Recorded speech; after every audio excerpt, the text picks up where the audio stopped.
Assalamualaikum warahmatullahi wabarakatuh. Selamat sore dan selamat datang di acara Guest Lecture 2022 in collaboration with Enerka and Geoenergis. Yang kami hormati Bapak Daniel Aditya Tama dan Kak Jasin Atalia selaku narasumber acara Guest Lecture 2022. Dan yang saya hormati teman-teman partisipan yang telah hadir dalam acara ini. Perkenalkan, saya Farah Adiana selaku MC yang akan memandu jalannya acara di sore ini. Namun, sebelum acara ini dimulai, alangkah baiknya kita awali dengan berdoa terlebih dahulu. Untuk itu, kepada semua partisipan, dipersilahkan untuk berdoa menurut agama dan keyakinannya masing-masing. Berdoa dimulai.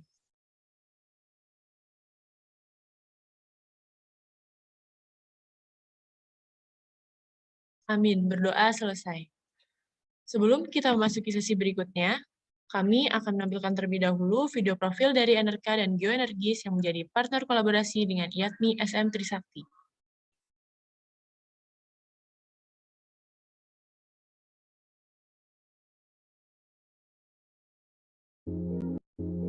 Bringing you to the real-life energy industry with Enerka. Enerka merupakan education technology company yang bergerak di bidang edukasi energi pertama di Indonesia. Enerka bertujuan untuk meningkatkan sumber daya manusia dalam rangka mendukung berbagai proyek keenergian di Indonesia. Menyediakan wahana dalam bentuk education digital platform untuk semua kalangan di industri, mulai dari mahasiswa, fresh graduates, praktisi, dan profesional. Are you prepared for the energy industry? We want to help you grow, so come and join our programs.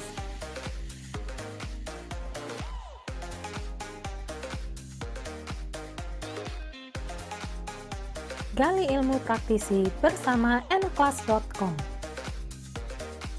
Enerclass.com merupakan platform digital yang berisi puluhan kursus online dengan fokus pada topik energi yang diisi langsung oleh para praktisi industri energi di Indonesia, sehingga belajar topik energi menjadi lebih mudah untuk dipahami. Di enerclass.com, kalian akan mendapatkan paket pembelajaran berupa video materi dari praktisi yang sangat interaktif, lalu e-book untuk bahan bacaan, kolom chatbox untuk berkomunikasi dengan praktisi, kuis pada setiap babnya, dan final test di tiap kursus.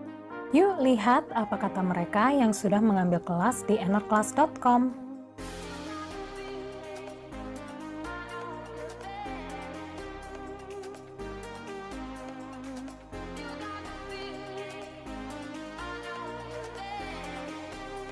Mari berkolaborasi dalam inovasi bersama Enerclub.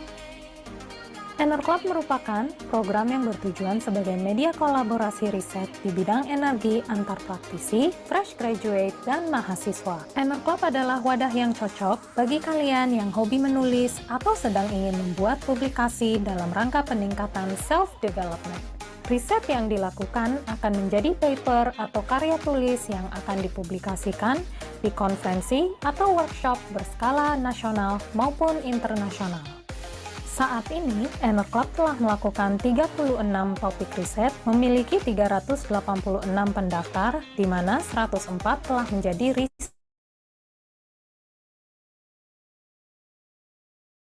research intern di enerclass.com/enerclub.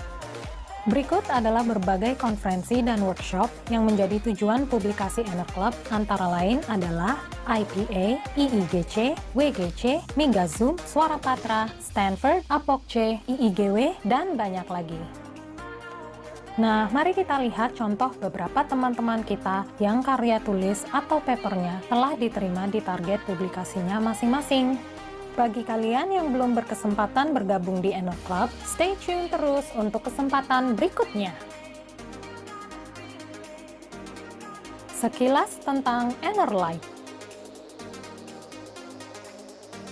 Enerlight merupakan hands-on training dari Enerka yang berbasis keenergian atau Enerka Live Training on Energy. Enerlight merupakan training yang terjadwal di mana pesertanya dibatasi dan materinya akan dibahas secara mendetail. dan akan banyak kegiatan di dalam trainingnya nanti. Teman-teman akan mendapatkan beberapa hal berikut setelah mengikuti training. Pertama, slide materi berbentuk PDF dari instruktur, e-certificate yang ditandatangani oleh instruktur, ilmu dari praktisi yang sudah bertahun-tahun bekerja di lapangan, network atau koneksi dengan instruktur dan teman-teman lainnya. Jangan sampai ketinggalan trainingnya ya. Mari lihat jendela dunia energi bersama Enershow. Enershow merupakan suatu rangkaian acara webinar yang sudah terafiliasi langsung dengan para praktisi di industri energi di Indonesia. Dalam Enershow by NRK ini menerapkan kalau bisa cepat dan mudah mengadakan webinar, kenapa harus sulit dan lama, tanpa harus melalui proses birokrasi perusahaan serta pengajuan proposal yang bertele-tele dari pihak organisasi kemahasiswaan. NRK siap menyediakan wadah bagi siapapun yang ingin membuat webinar dengan topik yang diinginkan. Hingga saat ini, Enershow telah mengadakan 40 acara webinar dengan 48 organisasi kemahasiswaan di Indonesia dan berafiliasi dengan 36 praktisi dengan jumlah peserta akumulasi sebanyak 3.041 partisipan. Jangan lupa ikuti sosial media kami untuk mendapatkan info terkait berbagai program dan acara kami.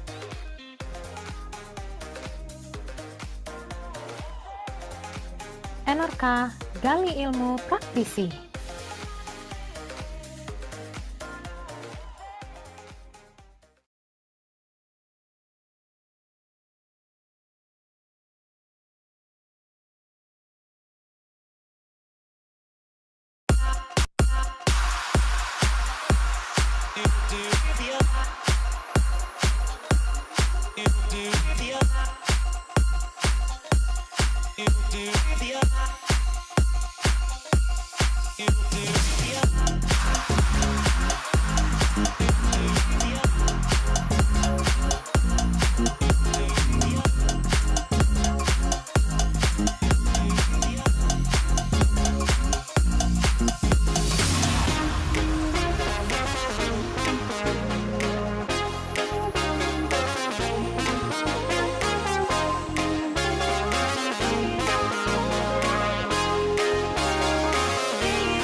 Baik, demikianlah video profil dari Enerka dan Geoenergis.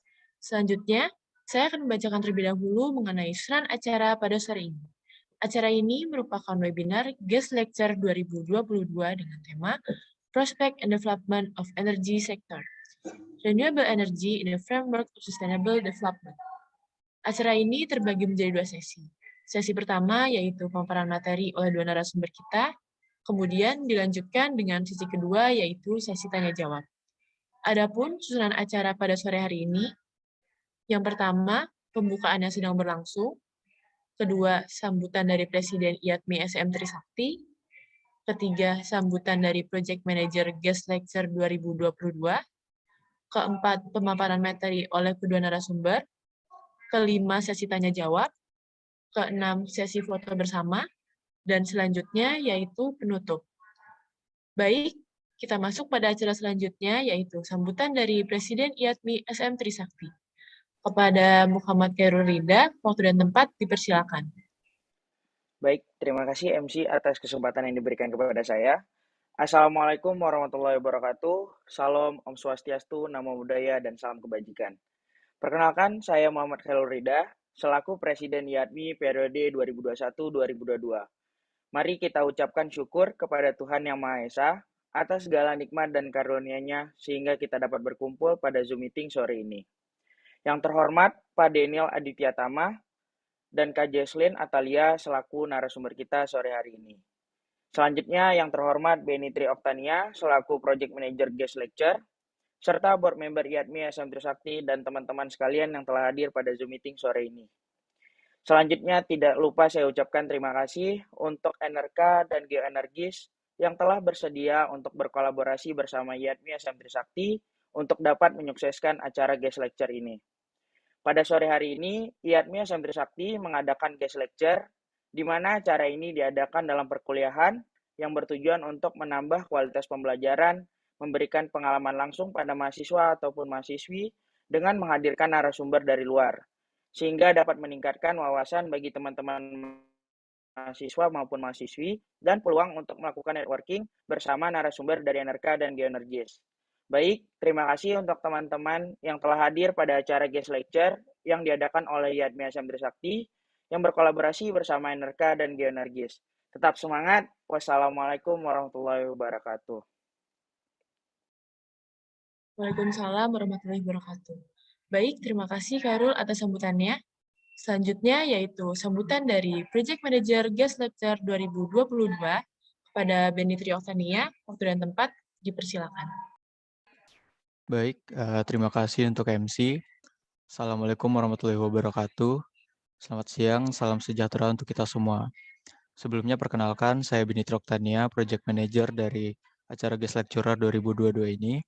Yang saya hormati Pak Daniel Aditya Tama dan Kak Jesslyn Atalia, selaku narasumber dalam acara Guest Lecturer 2022. Dan yang saya hormati para partisipan yang telah hadir dalam acara sore hari ini. Pertama-tama marilah kita panjatkan puji dan syukur atas kehadirat Tuhan Yang Maha Esa, karena atas berkat dan rahmat-Nya lah kita dapat bertemu dalam acara Guest Lecturer 2022.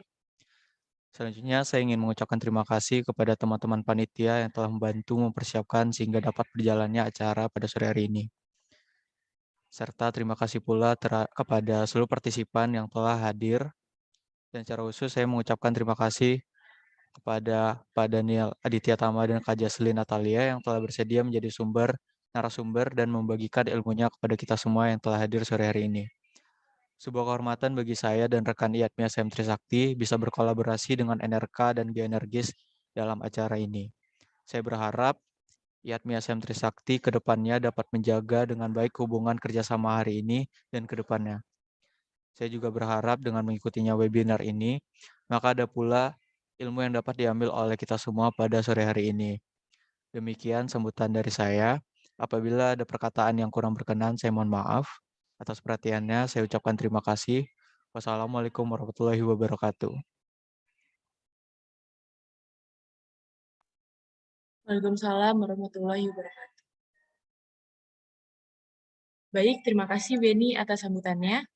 Selanjutnya, kita masuk pada sesi pertama, yaitu sesi pemaparan materi. Sebelum narasumber kita menyampaikan materinya, Saya akan membacakan terlebih dahulu CV singkat mengenai narasumber kita pada sore hari. Yang pertama yaitu Bapak Daniel Aditya Tama. Beliau merupakan lulusan S1 Teknik Metalurgi dan Material Universitas Indonesia. Selanjutnya, beliau melanjutkan studi Master Energy, Geothermal Energy, dan Renewable Energy Engineering University of Auckland. Saat ini, beliau merupakan Drilling Engineer di Geoenergis sekaligus Course Instructor di Enerka. Selanjutnya, narasumber kita yang kedua yaitu Kak Jaslin. Kak Jaslin Atalia merupakan lulusan S1 Teknik Perminyakan Institut Teknologi Bandung, dan saat ini beliau merupakan Junior Drilling Engineer di Geoenergis. Selanjutnya, untuk profil lebih lanjut, kami akan menayangkan video profil dari narasumber kita pada sore hari ini.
Baik, sekilas kita telah melihat video profil dari narasumber kita. Narasumber kita akan menjelaskan mengenai renewable energy in the framework of sustainable development.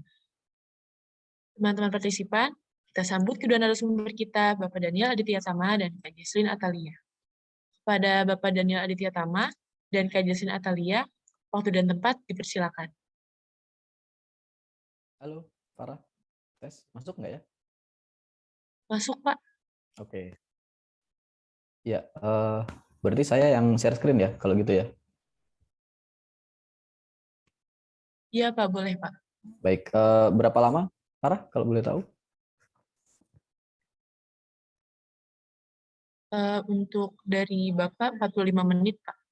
Oke, jadi mungkin nanti saya akan bagi dua nih dengan saya dibantu Jaslin. Jadi paling boleh minta tolong Farah nanti kalau udah deket-deket 20 menit, boleh tolong di-remind ya saya. Iya, Pak. Boleh, Pak. Baik. Makasih. Mungkin saya start share screen ya.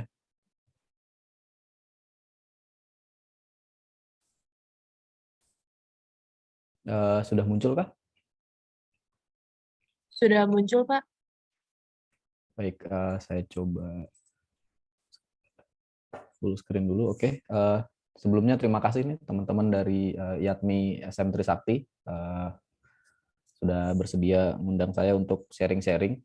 Saya nanti dibantu Jaslin untuk beberapa pemaparan.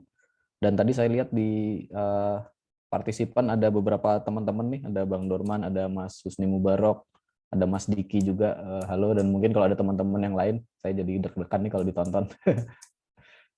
Cuma ini intinya kita sharing-sharing aja sedikit, dan topiknya mungkin yang saya bawakan nanti renewable energy and energy mix overview, dengan apa namanya, dengan tujuan kita untuk sharing aja, dan ini hanya merupakan dari apa namanya opini dan pengalaman dari kami sebagai pembicara dan tidak mewakili siapapun. Dan karena tujuannya untuk sharing, jadi ya untuk sharing aja. Kalau misalnya teman-teman pakai ya at your own risk ya, selalu cek lagi kembali gitu, jangan langsung ditelan mentah-mentah, selalu cross check lagi ke referensi atau literatur-literatur yang lain. Tadi makasih juga udah ada apa namanya, udah diperkenalkan. Mungkin sedikit perkenalan dulu. Saya dari Teknik Metalurgi UI, kemudian kuliah di di University of Auckland, judulnya Master of Energy, dengan pengkhususannya ke geothermal dan energi terbarukan. Nah, disitulah saya dapat beberapa konteks tentang energi secara umum, secara yang lebih besar ya, secara big picture, yang mungkin akan saya coba share ke teman-teman kali ini. Untuk apa, kulit-kulitnya aja. Mungkin nanti kalau lebih detailnya akan ada beberapa, kalau nggak salah NRK itu punya beberapa apa namanya, webinar sebelumnya dari Mas Fadli Rahman, komisaris PHM ya waktu itu ya. Kemudian ada Mas Putra Adiguna, ada Mas Janata Giwangkara juga. Mungkin nanti saya minta tolong teman-teman NRK kalau bisa di-share, karena akan jauh lebih lengkap dan lebih dalam. Saya agak sedikit menyentuh kulitnya aja untuk sesi kali ini. Dan tujuannya ngapain sih kita sebenarnya sekarang? Yang saya terima teman-teman dari teman-teman panitia.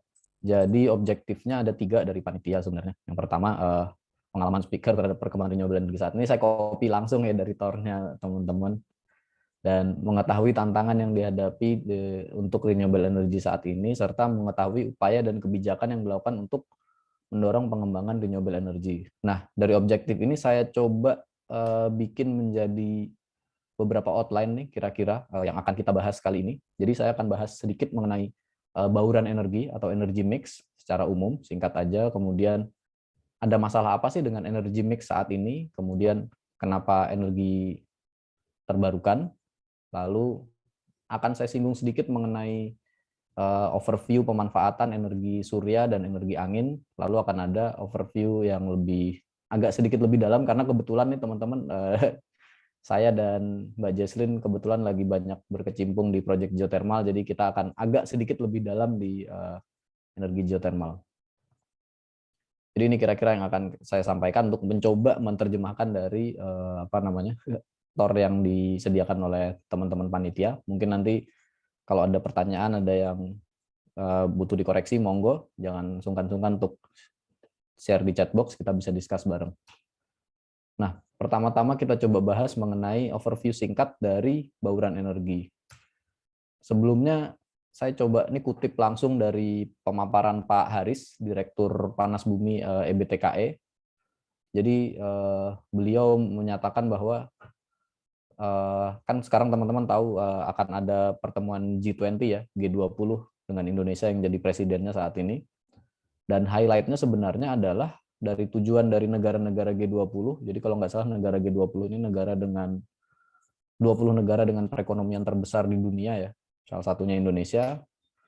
Fokus presidensinya adalah salah satunya transisi menuju energi yang berkelanjutan, sustainable. Berarti ya bisa kita bilang sustainable ini rendah emisi dan juga terbarukan gitu.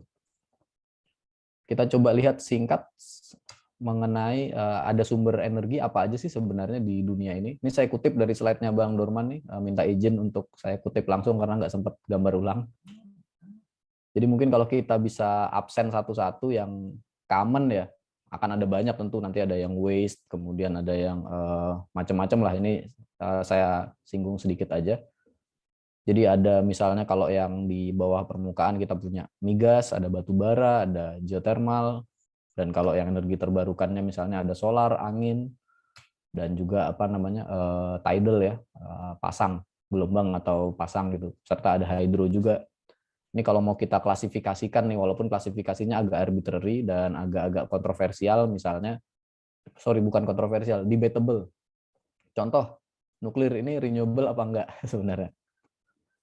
Nah, ini nanti apa teman-teman kalau ada yang punya pendapat bisa taruh di kolom chat aja, nuklir renewable atau tidak. Kemudian geothermal ini benar renewable nggak sih? Benar clean nggak sih? Nanti mungkin akan kita coba lihat sedikit. Karena katanya ada yang bilang loh ada yang airnya kering kok gitu. Bener nggak sih dia renewable? Nah nanti kita nggak akan masuk terlalu dalam ke situ. Cuma ini untuk memberikan gambaran aja kira-kira sumber energi itu ada apa aja sih sebenarnya. Jadi ini kalau mau kita klasifikasikan yang terbarukan berarti kita punya hydro, PLTA, kita punya solar dan angin, matahari dan angin, biomasa, biofuel, geothermal, kemudian ya yang non renewable, energi fosil terutama minyak, gas dan batu bara misalnya. Nah, semua energi ini apakah digunakan di Indonesia? Kita coba lihat ke bauran energi di Indonesia sendiri. Ini masih saya kutip dari Pak Haris juga, peran Pak Haris Direktur Direktur Panas Bumi. Jadi sampai 2021 kemarin, kalau kita ngomongin bauran energi itu kira-kira bisa kita klasifikasikan menjadi 4 utama ya. Jadi ada batu bara, coal, ada gas bumi, natural gas, minyak bumi sama EBT, energi baru terbarukan. Nah, EBT-nya apa? EBT-nya yang tadi di slide sebelumnya itu. Jadi campuran dari beberapa hydro, geothermal terutama misalnya kan, solar dan angin. Nah, highlight-nya di sini adalah kalau kita lihat, kalau kita bilang nih tadi balikin ke slide-nya yang tujuan atau goal-nya presidensi G20 Indonesia, yaitu transisi menuju energi yang berkelanjutan. Kita lihat terutama mungkin batu bara dan minyak bumi ya, culprit-nya apa sih? Salah satu yang akan selalu menjadi sorotan sebenarnya. Batu bara dan minyak bumi. Kenapa? Karena relatif dibilang terutama batu bara untuk pembangkitan listrik ya. Biasanya selalu dibilang dengan emisi CO2 yang paling tinggi. Kalau normal kita nggak ngomongin carbon capture dan lain-lain dulu ya teman-teman ya. Begitupun dengan minyak bumi. Nah, kita coba bedah sebenarnya yang dimaksud dengan bauran energi ini apa sih sebenarnya? Kalau kita coba lihat dulu berarti kirain ada yang ngomong. Bauran energi kalau kita mau fokus ke batu bara dan minyak bumi dulu. Kita coba lihat sebenarnya. Ini adalah data dari IEA, International Energy Association kalau saya nggak salah.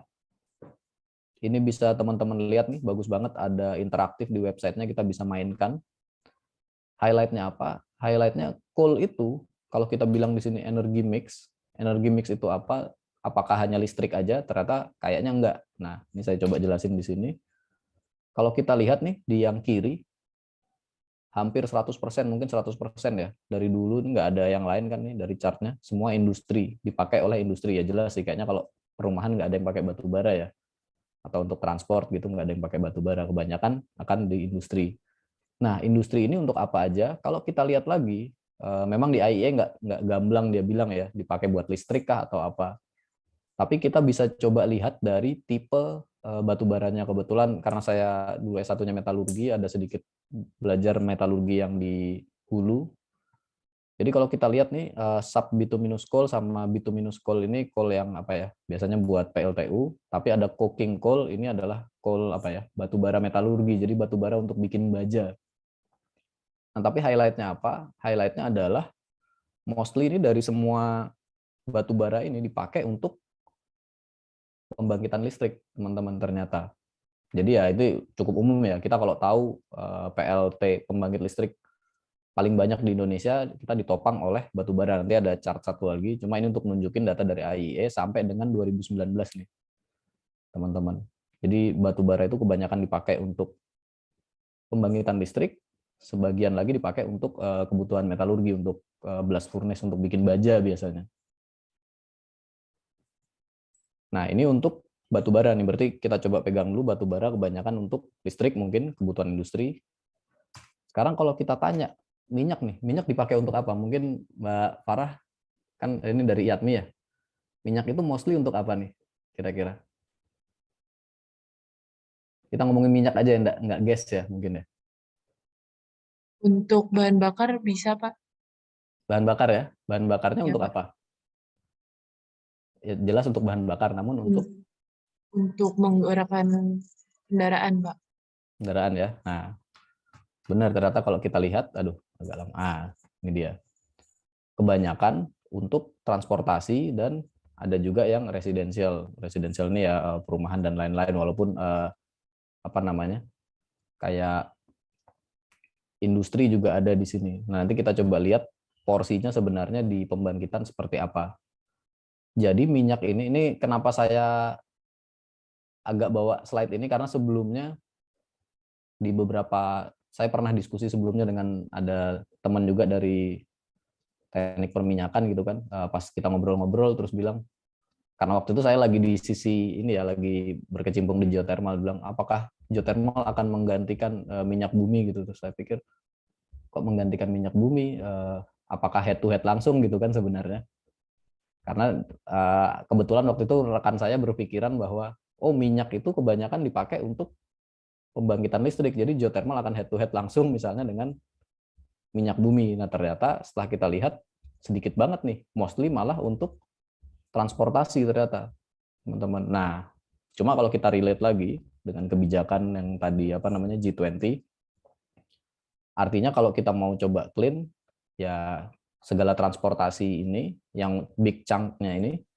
harus dielektrifikasi. Kenapa? Karena kalau kita elektrifikasi kita bisa bikin ya motor listrik harusnya nggak mengeluarkan emisi ya. Kan itu kira-kira apa namanya logiknya. Tapi yang harus kita pikirkan juga adalah sumber listriknya dari mana sebenarnya. Jangan-jangan sumber listriknya juga dari batu bara juga, kotor juga gitu loh listrik kita kan. Ini highlight yang cukup apa namanya cukup saya rasa boleh untuk kita share untuk diskusi, untuk merimain lagi kalau teman-teman ada yang belum udah familiar, kita coba refresh kembali, dan kalau teman-teman yang belum tahu biar kebayang gitu. Kenapa sih pada fokus ke listrik gitu kan, mobil listrik, motor listrik dan lain-lain. Ternyata salah satunya adalah ini main cause-nya. Nah, terus sekarang kalau kita ngomongin sumber listrik, ini saya kutip lagi dari slide-nya Bang Dorman, ini bagus banget, jadi saya minta tolong minjem slide-nya.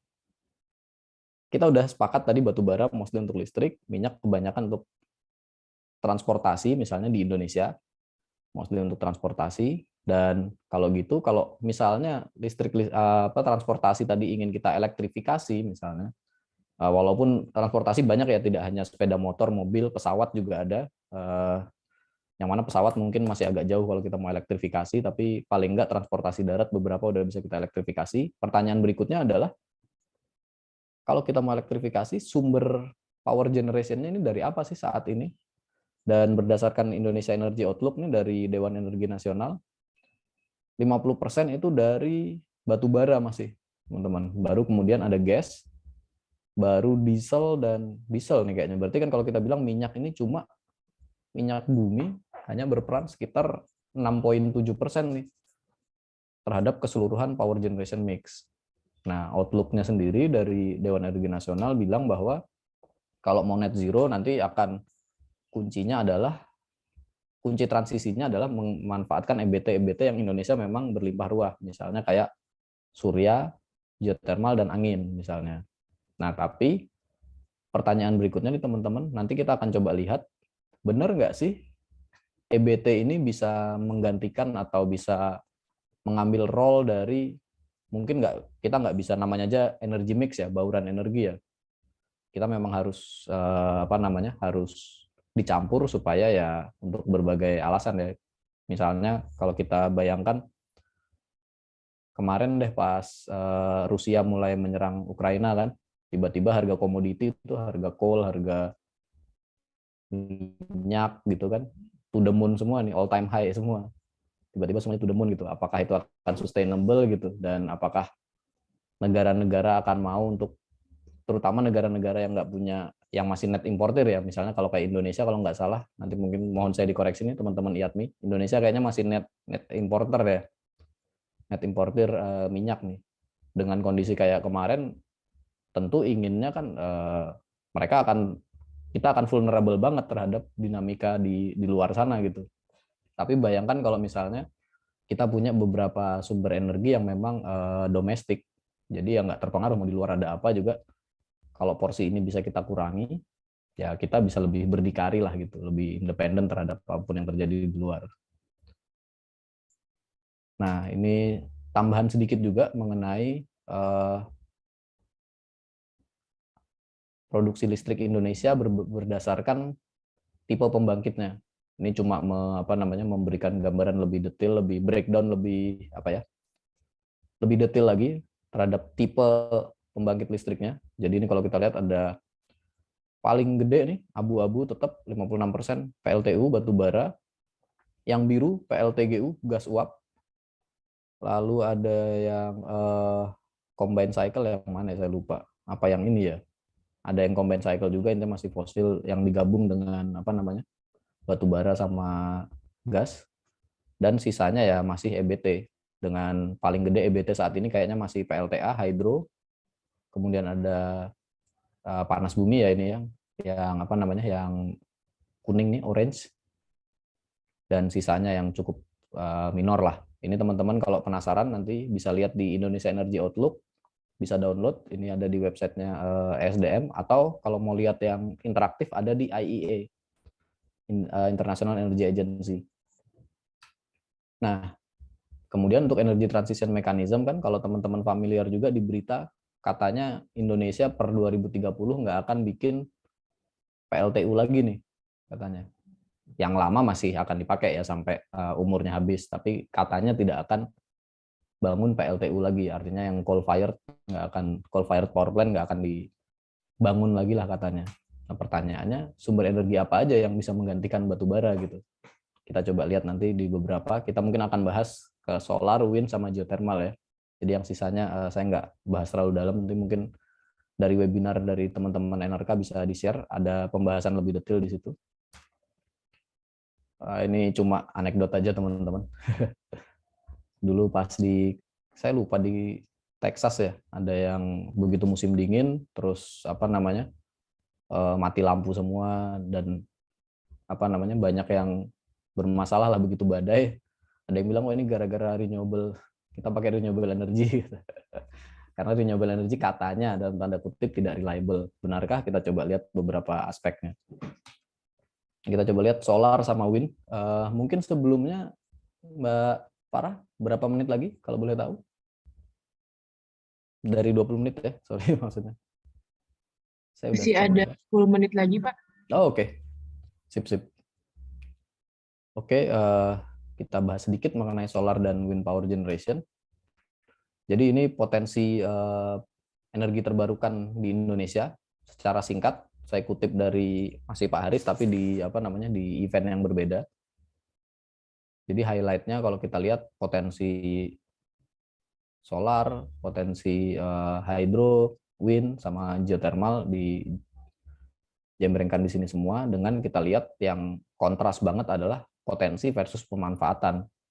Kecil banget nih. Mungkin di antara semua ini yang paling tinggi masih hydro pemanfaatannya, 8,4% terhadap total potensi, baru bioenergi. Bioenergi ini kayaknya termasuk sawit ya, biofuel. Karena kan Indonesia sama Malaysia nih yang paling kaya dengan sawit. Jadi waktu komoditi boom kemarin yang untung Indonesia sama Malaysia. Walaupun di Indonesia ternyata minyak goreng sempat langka juga ya teman-teman ya. Padahal katanya kita yang produsen terbesar sama Malaysia. Baru angin masih kecil, kalau nggak salah PLTB yang paling gede, ya, yang skala agak besar, baru satu di Indonesia di Sidrap, sama geothermal nih. Nggak tahu nih, udah hampir 10% katanya. Karena potensinya turun terus. Nilai potensinya diralat terus ternyata. Jadi sekarang kita di sekitaran 10%. Artinya apa? Masih rendah banget nih terhadap potensi yang ada katanya. Kita coba lihat wind power, cara kerjanya kayak gimana. Ini balik lagi saya kutip dari Bang Dorman juga karena gambarnya bagus. Dan harapannya bisa memberikan gambaran juga ke teman-teman. Cara kerjanya standar nih, kayak teman-teman udah sering lihat turbin angin ya. Ini contoh yang disidrap. Jadi dia mengkonversi energi kinetik yang dibawa oleh partikel udara, oleh angin lah. Kemudian angin ini akan memutar rotornya, rotor yang berputar berarti ya, berputar, kincirnya ini berputar, lalu akan dikopel ke generator, generatornya menghasilkan listrik, udah, listriknya dialirkan ke mana namanya, ke ya oleh PLN dialirkan ke manapun yang membutuhkan gitu sesuai gridnya. Ini cara kerjanya. Highlightnya adalah angin ini intermittent nih teman-teman. Jadi tidak selamanya angin bertiup kan sebenarnya. Kadang ada kalanya yang angin itu ya sepoi-sepoi, ada yang kencang. Nah, ini yang membuat agak sedikit pelik nih. Ini saya ambil dari beberapa studi dulu pas di Auckland. Jadi kalau kita ngomongin turbin angin nih, satu turbin angin ini misalnya, ratingnya 10 megawatt. Benar nggak sih dia produce 10 megawatt? Ternyata tidak, teman-teman. Jadi ini akan diplot dengan ada yang namanya probability density function. Ini adalah plottingan terhadap kemungkinan angin ini bertiup. Nah, dari situ kita juga bisa lihat sebenarnya bahwa kalau ini ada selain probability density function ini tadi, kita juga harus perhitungkan ada power versus power rated-nya. Jadi daya yang bisa dihasilkan terhadap daya yang ada tertulis di plangnya di wind turbine tadi. Jadi rasionya kalau 1 artinya 100% ya. Tapi kalau kita lihat di sini makin rendah dia nggak selalu tembus 1 nih teman-teman. Wind turbine ini. Jadi dia mungkin mostly kebanyakan di range 0,7 0,8. Jadi terhadap total kapasitinya nggak full segitu. Tergantung juga wind speed-nya. Nah, ini yang ini yang highlight dari wind turbine sampai saat ini. Jadi memang dia intermittent. Tapi wind sama solar berkembang terus teknologinya, dan ini salah satu pertimbangan juga yang nanti saya sampaikan. Sebelumnya kita mungkin lanjut dulu ke solar energy. Solar power kita ngomongin tapi yang photovoltaic ya teman-teman ya. Nggak ngomongin yang CSP, concentrated solar power. Kalau teman-teman pernah lihat yang di gurun itu yang ada kayak cermin-cermin, kemudian ada towernya isinya garam itu, molten salt, itu CSP, concentrated solar power. Kita ngomongin yang photovoltaic dulu. Jadi photovoltaic ini energinya langsung diubah menjadi listrik dengan solar panel. Nah, ini sebenarnya simple. Solar panel mengkonvert menjadi listrik, listriknya dialirkan kemana-mana, dan fleksibel banget, scalable banget. Dari skala, kita bisa ngomongin dari skala perumahan, bisa kita ngomongin solar farm, jadi kayak kebun gitu. Farm itu apa ya bahasa Indonesia? Solar farm ya, ladang solar gini. Jadi benar-benar scalable banget, dan meskipun dia intermittent, jadi meskipun ya jelas pada saat matahari bersinar ya, tapi dia juga bisa terefek oleh cuaca juga. Nah, cuma highlight dan yang harus kita perhatikan juga, dia berkembang cepat banget nih bersama dengan bersama dengan angin. Jadi dari dulu 2010 sampai sekarang 2019, ini saya kutip dari webinarnya Mas Egi, dia ngambil dari Browser in Our World in Data. Harga listriknya per megawatt hour itu makin lama makin turun nih, drastis banget. Yang wind, onshore, offshore, sama solar, cepet banget. Nah, ini yang yang mungkin kita harus perhatikan juga. Walaupun kita bilang, oh tidak reliable dan lain-lain, mungkin benar nggak reliable, tapi kita coba lihat kalau memang makin lama makin murah, ya akan menjanjikan banget kan. Sementara kita lihat coal nggak ada perubahan apa-apa nih. Nuklir pun katanya makin lama makin mahal, karena ya banyak yang harus diurus untuk nuklir ya, tiba-tiba jadi mahal. Jadi ini yang highlight juga yang teman-teman harus perhatikan. Makin lama makin murah, adopsi makin luas ya, widespread lah, dia akan makin widespread penggunaan wind dan solar ini untuk konteks energi dan transisi energi tadi. Nah, cuma di solar ini ada beberapa hal yang kita coba harus aware juga. Mungkin kalau teman-teman pernah dengar, tapi kalau enggak saya coba remind dikit. Kita harus aware dengan ada yang namanya kurva supply sama demand listriknya, teman-teman. Jadi seperti kita ketahui, makanya kalau kita kenal ada yang namanya kurva di supply versus demand itu, di sini ada listriknya, kapasitas listriknya, ini ada jam. Jadi jam apa sih? Waktu ya, waktu. Highlightnya apa? Highlightnya waktu malam kan tinggi nih teman-teman, jam 12 malam, lampu nyala, AC nyala misalnya ya, terutama. Kemudian begitu siang orang berangkat kantor, lampu dimatiin semua dan lain-lain. Walaupun kalau pandemi agak berbeda mungkin kurvanya ya. Cuma kalau di renewable energy, terutama solar, nanti yang kita harus aware adalah duck curve ini nih teman-teman. Jadi begitu dia siang, demand-nya turun. Gini kan, begitu sore orang udah mulai pulang dan lain-lain, mandi, masak, nonton TV, nyalain AC, naik lagi. Nah, bentuk kurva ini yang kayak bebek ini yang kita kenal sebagai duck curve, ini cukup problematik nih. Nah, kayak bebek nih ceritanya. Saya juga nggak tahu kenapa dibilang duck curve. Kayaknya sih ya masih nyambung dikit lah ya, kayak bebek ya. Poinnya adalah kalau kita superimpose, kita tumpukan dengan profil energi listrik yang dihasilkan oleh solar panel, itu nggak terlalu match gitu teman-teman. Jadi kalau kita lihat ini electricity demand-nya, kemudian ini profil produksinya, ini contoh studi yang saya pernah lakuin ya. Memang ini nggak di Indonesia teman-teman, ini pakai data New Zealand waktu itu. Jadi mungkin nggak terlalu mirip dengan di Indonesia, tapi serupa intinya.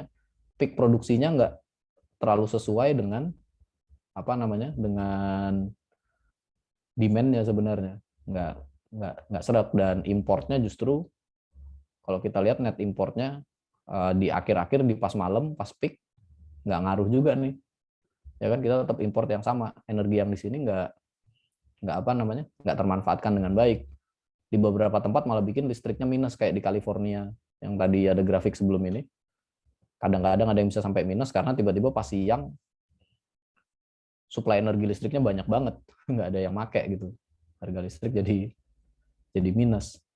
Nah, duck curve ini yang kita harus aware dan harus tahu, intinya sih tidak match antara kurva demand dengan kurva produksinya. Cara solve-nya gimana? Ya jelas kalau yang intermittent kita udah kenal dengan battery storage. Cara kerjanya gimana sih battery storage? Cara kerjanya battery storage adalah ya jelas pada saat ini nih, kalau kita lihat, jadi ini peak produksinya dan ini grafik importnya, selisih antara selisih antara demand dengan supply-nya.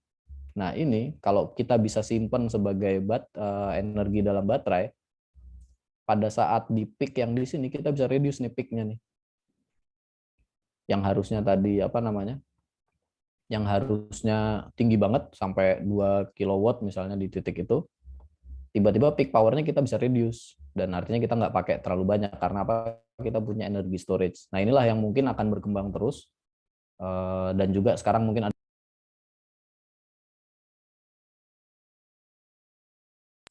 Halo, masuk ya? Tadi kayak ke-mute saya. Masuk, Pak. Oh, oke. Sorry. Tadi sampai mana ya? Saya sempat hilang ya suaranya kayaknya ya. Dapat warning tadi.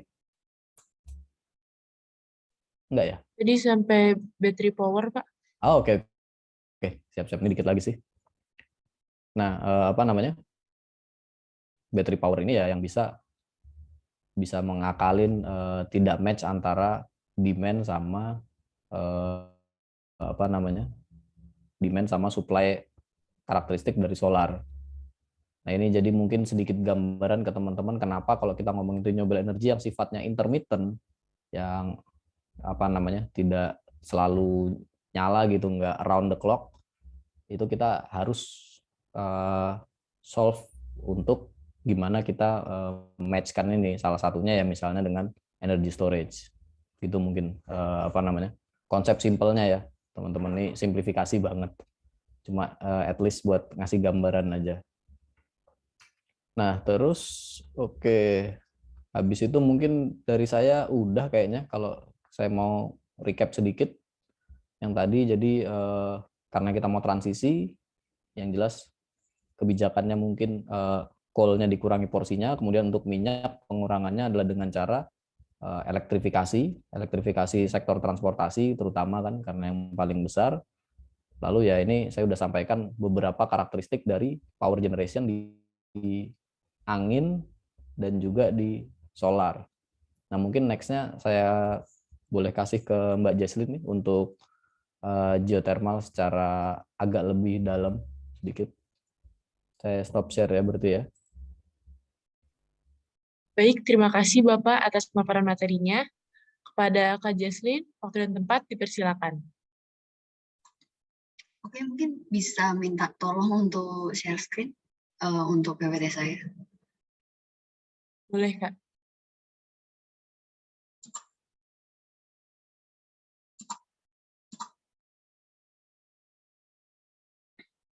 Oke, thank you. Mungkin langsung next. Oke, mungkin perkenalan sekilas seperti yang tadi. Jadi saya Jessia Thalia di sini sebagai junior drilling engineer di Geoenergis. Langsung next saja. Jadi di sini saya akan melanjutkan presentasi dari Bang Daniel sebelumnya, dan di sini saya akan menjelaskan lebih terkait geothermal energy itu sendiri, dari utilisasi, karakteristik, challenges, dan juga risk mitigation-nya. Hal ini juga udah disusun sesuai dengan dari TOR yang udah diberikan dari tim Yatmia Sentrik Sakti. Next. Oke, yang pertama adalah geothermal energy overview. Next. Nah, geothermal energi sendiri ini apa sih? Nah, geothermal energi ini kita bisa bandingkan atau kita bisa simulasikan seperti kita memanaskan air dalam sebuah kettle ya. Jadi untuk kompornya sendiri itu merupakan heat source. Lalu dari kettle-nya sendiri ini sebagai reservoir yang akan menyalurkan panas ke fluidanya yang berupa water. Dan untuk penutup dari kettle-nya sendiri kita bisa diasumsikan sebagai caprock. Nah, kalau kita arahkan ke gambar yang sebelah kanan, ini sebenarnya persis dengan gambar yang sebelah kiri. Jadi di paling bawah ini biasanya ada heat source-nya, dan kalau di Indonesia karena geothermal sistemnya biasanya merupakan vulkanik, jadi biasanya cooling magma. Lalu di atasnya ini akan ada reservoir yang sudah berisikan air, dan air ini akan dipanaskan dari heat source-nya tersebut, dan dari situ akan menuju ke permukaan sebagai manifestasi. Next. Nah, mungkin secara lebih jelas di sini dari geothermal system itu terdapat 6 komponen utama. Ilustrasi ini merupakan ilustrasi yang sudah disimplified agar lebih dapat dimengerti lebih jelas. Yang pertama adalah recharge mechanism. Nah, jadi geothermal sendiri bisa disebut sebagai renewable energy karena adanya recharge mechanism ini. Jadi dari geothermal ini fluid di dalamnya tidak akan habis karena akan selalu terdapat hujan yang akan di-recharge ke dalam reservoirnya lagi. Lalu di geothermal system komponen juga terdapat caprock yang biasanya itu adalah lapisan impermeable. Lalu ada fluidanya sendiri tentu saja. Lalu terdapat reservoirnya dan adanya heat source-nya. Next. Nah, untuk geothermal sendiri diutilisasi menggunakan 2 cara, yaitu direct use, jadi penggunaan secara langsung, dan juga indirect use. Nah, indirect use ini sendiri biasanya digunakan untuk power generation. Next. Nah, direct use sendiri ini berarti geothermalnya langsung digunakan secara langsung, yang biasanya berasal dari manifestasi. Jadi untuk temperatur yang biasanya digunakan untuk direct use ini biasanya low to mid ya. Jadi bukan temperatur yang tinggi karena sudah mencapai permukaan dan menjadi manifestasi. Beberapa contohnya yang ada yaitu adanya permandian air panas. Ini biasanya bisa digunakan sebagai untuk pengobatan maupun sebagai kebudayaan maupun mungkin bisa jadi objek pariwisata. Lalu bisa digunakan untuk greenhouse juga untuk menghangatkan, terutama di negara yang memiliki 4 musim. Jadi terdapatnya musim dingin yang dimana kita tidak bisa mengkultur beberapa tumbuhan. Jadi kita menggunakannya di greenhouse agar suhunya dapat kita atur menjadi lebih hangat. Nah, salah satu directives lagi juga bisa aquaculture, di mana kita mengembangbiakan hewan laut. Nah, selain dari 3 ini sebenarnya masih banyak penggunaan direct use dari geothermal seperti penghangat rumah dan lain sebagainya. Untuk lebih detailnya bisa dilihat juga di Enershow dan bisa dilihat dari YouTube-nya. Next. Nah, lanjut untuk ini di next dulu aja sampai tulisannya keluar semua. Ya. Nah, jadi di geothermal power generation sendiri ini dari indirect use ya. Jadi ini sebenarnya mirip-mirip dengan oil and gas karena dalam geothermal sendiri kita menggunakan sumur. Jadi terdapatnya sumur produksi di awal yang akan dimasukkan ke dalam separator. Dan di separator ini akan dibagi antara brine dan juga steam. Untuk brine-nya sendiri akan langsung diinjeksikan melalui sumur injeksi kembali ke dalam, dan untuk steam-nya ini akan dimasukkan ke dalam generator untuk menggerakkan turbin untuk menghasilkan listrik. Nah, setelah jadi generator sendiri, sisa steam-nya karena masih panas, dia akan dimasukkan ke alat kondensasi, di mana dia akan menjadi kondensat dan akan diinjeksikan lagi ke dalam reservoir. Nah, salah satu hal yang perlu ditandain juga dari geothermal ini bersifat lokal ya, jadi tidak bisa ditransport seperti oil atau gas. Karena oil atau gas sendiri ini bisa ditransport melalui kapal maupun transportasi lainnya. Untuk geothermal sendiri ini terbatas di daerah lokalnya sendiri. Next. Nah, jadi saya akan lanjutkan menjelaskan terkait power plant scheme dari geothermal. Sebenarnya power plant scheme dari geothermal ini ada banyak jenisnya ya. Ada yang binary, ada yang single flash, ada yang double flash, maupun combined flash dan lain sebagainya. Akan tetapi karena di sini waktunya terbatas juga, jadi saya akan menjelaskan yang paling simpel terlebih dahulu dan yang paling baik digunakan di Indonesia sekarang, yaitu single flash. Jadi mirip seperti gambar sebelumnya. Jadi pada awalnya adanya production well yang biasanya di Indonesia ini terdapat 2 fase. Makanya akan dimasukkan ke dalam separator terlebih dahulu. Dari separator akan terbagi menjadi steam dan juga brine. Dan brine-nya sendiri akan langsung diinjeksikan kembali. Nah, untuk steam-nya sendiri akan dimasukkan ke dalam turbin, di mana turbin ini akan menggerakkan generator dan menghasilkan listrik. Nah, sisa dari turbin ini, steam-nya akan dikondensasi terlebih dahulu dari kondensor. Nah, akan tetapi perlu dicatat juga, terdapat beberapa gas yang tidak bisa dikondensasi biasanya, atau kita biasanya sebut sebagai NCG, non-condensable gas. Non-condensable gas ini secara simpelnya biasanya berupa N2, O2, CO2, dan lain sebagainya. Untuk non-condensable gas ini biasanya akan langsung dilepaskan ke atmosfer, karena dari persentasenya biasanya memang tidak sebanyak itu, jadi masih tergolong aman untuk langsung dilepaskan ke atmosfer. Nah, dari hasil kondensasi ini akan berupa brine. Nah, brine ini karena masih panas, kita perlu masukkan ke cooling tower terlebih dahulu agar ditreatment dan diturunkan temperaturnya. Setelah diturunkan, maka akan dilakukan injeksi kembali melewati injection well. Nah, untuk power plant scheme lainnya seperti double flash, binary, dan lain sebagainya bisa pelajari lebih dari energi yang sudah ada di YouTube-nya Enerclass. Next. Nah, lalu kita masuk kenapa geothermal dibandingkan resource yang lain. Next. Nah, faktor yang pertama kita akan sentuh merupakan emisi. Jadi, emisi dari PLTP dibandingkan dengan emisi dari resource-resource lain. Nah, jadi sudah ada studi dan pengamatan yang dilakukan oleh Alimuddin di 2018 yang untuk berupa paper.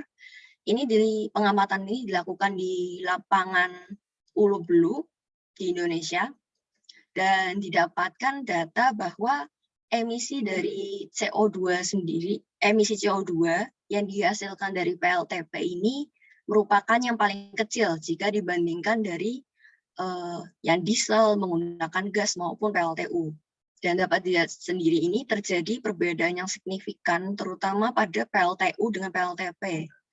PLTU yang dimana kita biasanya menggunakan coal ini bisa mencapai emisinya bisa mencapai 64%, sedangkan untuk PLTP hanya mencapai 3,29%. Klaim dari Alimuddin sendiri ini juga didukung dari data EBTKE di 2019, di mana mereka mengklaim bahwa emisi yang diproduksi dari geothermal ini hanya 1/15 dari PLTU ataupun hanya sebesar 1/10 dari PLTD. Next. Nah, selain pengaruh dari emisi, kita juga menaruh pertimbangan terkait waktu, jadi around the clock generation. Jadi seperti sudah disampaikan oleh Bang Daniel juga, bahwa sebenarnya dari geothermal ini sendiri ini dia lebih stabil dibandingkan energi-energi yang lain. Kalau seperti solar, hydro maupun wind, ini tadi sudah dijelaskan bahwa mereka intermittent dan mereka memiliki capacity faktornya juga kecil ya, dari sekitar 8-50%. Nah, geothermal sendiri ini memiliki capacity faktor mencapai lebih dari 90%. Dan juga berdasarkan waktu, geothermal ini stabil sepanjang tahun. Jadi tidak terlalu dipengaruhi oleh iklim-iklim maupun hal lainnya. Akan tapi dicatat juga bahwa geothermal ini memiliki flexibility yang rendah, terutama di performance settingnya. Bisa dikatakan juga bahwa sulit dan juga mahal. Karena jika terjadi untuk power plant sendiri, jika kita ingin melakukan perubahan dari hasil power generation-nya, misalnya awalnya merupakan 30 MW, kita mau ubah menjadi 55 MW, itu terbilang susah dan mahal karena dari power plant-nya sendiri harus dirombak dari awal dan harus ditambahkan turbin dan lain sebagainya. Jadi tidak se-fleksibel yang intermittent seperti hydro atau solar. Akan tapi geothermalnya cukup stabil untuk mengcover base load-nya. Next. Nah, untuk geothermal sendiri, challenges-nya apa sih untuk mendevelop ini? Next. Nah, jadi geothermal challenges ini di-simplified bisa menjadi 4, yaitu adanya high front risk, memiliki resiko tinggi dan juga uncertainty yang tinggi, yang dimana ini akan saya jelaskan lebih lanjut di slide selanjutnya. Lalu ada public acceptance issue. Jadi di mana memang geothermal ini tidak cukup umum di masyarakat. Jadi ketika memang ingin dilakukannya project development geothermal ini, biasanya masyarakat ini melakukan penolakan terlebih dahulu. Jadi perlu memang dilakukan pendekatan lebih untuk ke masyarakat dan dilakukan edukasi seperti memberikan seminar maupun penjelasan terkait proyek yang akan dilakukan di daerah mereka. Lalu yang ketiga adanya cost efficiency. Jadi memang harga listrik yang dihasilkan geothermal ini seperti yang tadi sudah dijelaskan Bang Daniel, ini sebenarnya belum cukup dapat bersaing, terutama untuk harga yang dihasilkan oleh coal atau tadi solar yang cukup menurun dan lain sebagainya. Jadi masih terhitung agak mahal juga terkait tarif listrik dari yang dihasilkan geothermal ini. Lalu terutama di Indonesia ya, geothermal ini biasanya terdapat di remote area.